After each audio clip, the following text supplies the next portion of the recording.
અને કાળુ બાપુને એનો તક આવ્યો છે, તક એવો આવ્યો છે કે એનું ભજન પાકી ગયું છે.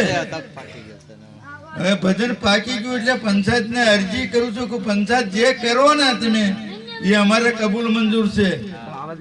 અને ગામ ધુમાડો બંધ કરે ને તોય હું સાથ સહકાર આપીશ, જે મારીથી બનાવી અને હું આવીશ. ગમે જીવતો રહું ને તોય આવીશ, અને મરી જાવ તોય પૂછજો મને. અને કાળુ બાપુને છે ને ગાદી આપી દીધી છે અને સંતોના હાથે આપી છે. મારા ગુરુજીને બોલાવીશ, હું બધાને બોલાવીશ, ગાતે વાતે ગામ ફરતા અને પંચાયતને પગે લાગુ છું કે તમે જે આવો છો અને આ હારા કામમાં તમે સાથ સહકાર આપો છો અને તમને નહીં ખબર પડે કોઈને, એનું ભજન પાકી ગયું છે એટલે એ કરશે, એ થશે. અને સમાજને પગે લાગુ છું અને ગામ પંચાયતને પગે લાગુ છું કે તમે કરો. હવે આ તક જાય છે એનો, ઘડી પલકી ખબર નહીં અને કાલની ક્યાં વાત કરવી, મારી કે એની ગમે એની. આ જલમ ધર્યો એ નાચ તો થવાના જ છે, સંત બને કે ભિખારી બને કે જે બને જવાનું છે, એ જવાનું છે. પણ તક આવ્યો એને વાપરો, પૈસા વાપરીએ ને તો આવામાં વાપરો. તક આપે, તક આવ્યો છે, જો નહીં કરીએ ને તો ખ્યાલ થઈ જાય.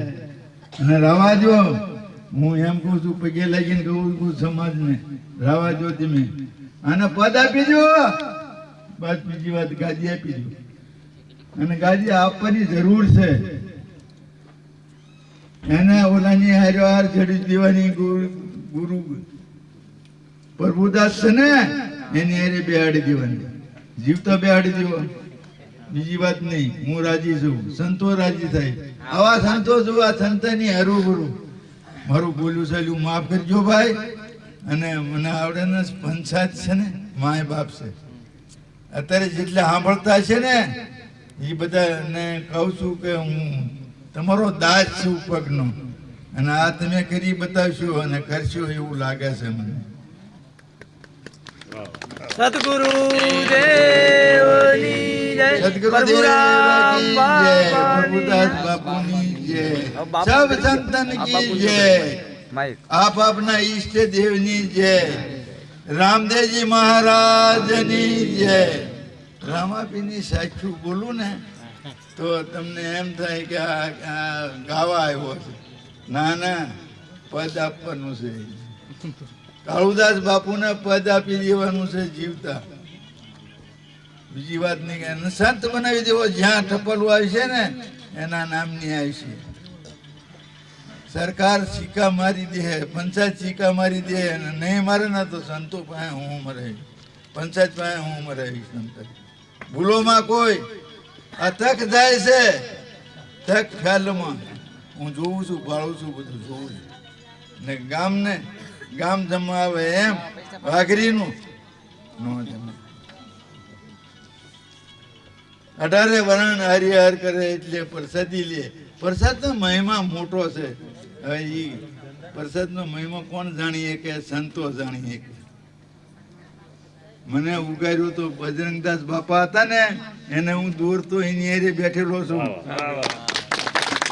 બજરંગદાસ બાપા છે ને એની હારે બેઠેલો છું હું, એને દોરીને લઈ જતો અને બકાલું આપતો.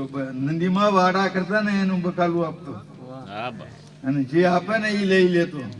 કે હું આજકાલનો નથી ભાઈ, 98 વર્ષ થયા, 98 હાલે છે. તમને આ મુંબઈની અંદર દોલતનગર બંધાણું ને એ મને સાંભળે. અમે બેલડાના 2 ભાઈ છે, અને મારી બા વાત કરતા સૌદજી દી તમારો જન્મ થયેલો છે બી, અને તારું નામ દુબળો હતો અને ઓલાની નામ ઢેબલો હતો. એ જાડો હતો બે, તે મને પાંગતે નાખી દીધી. અને ભગવાનની દિયા કૃપાથી ખોટી વાત નથી કરતો કાળુ બાપુ. અને પદ આપે ને તો ભૂલતા નહીં ભાઈ સાહેબ. હા, અને હું આવીશ, તમ તરફ બોલાવો ને ગમે ને, પંચાયત બોલાવે તો આવીશ. અને આવી પંચાયત ક્યાંય મેં જોઈ નથી, ભાળે નથી, ક્યાંય નથી જોઈ. બહુ ફર્યો, બહુ હાલીને જાત્રા કરી છે, કોઈ બાકી નથી.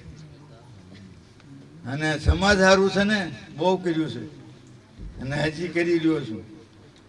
હું નીકળી ગયો છું, હા, વાઘરીમાંથી નીકળી ગયો છું.